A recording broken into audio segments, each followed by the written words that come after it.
The world we live in as individuals is only a world to which we attend to.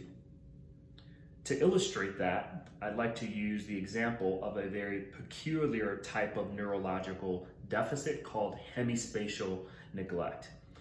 Now, hemispatial neglect occurs when a person forms a lesion or suffers a stroke in the right parietal temporal region of the right hemisphere.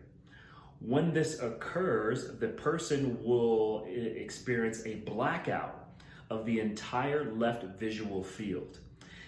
These patients will not turn counterclockwise.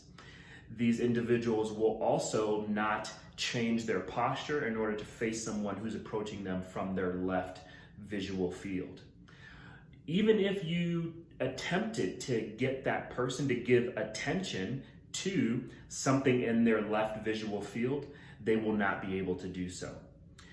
This really highlights how our perception is not always that of reality. Now, because of stress, injury, and trauma, the brain will actually block very specific neural pathways that deal with very specific plane-specific movements. This really is an impairment within the sensory motor and the somatosensory communication of the central nervous system.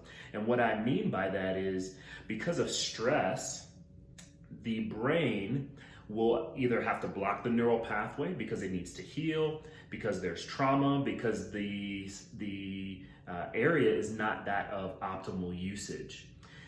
This impairs the communication to the central nervous system, so sensory neurons sending information to the spinal cord, and also can affect sensory motor, which is information being sent back out of the brain and the brain stem through the spinal cord to the effector, which is whatever muscle is asked to be contracted.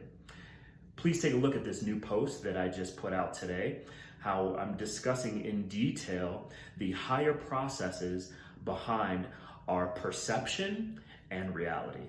Thanks for watching.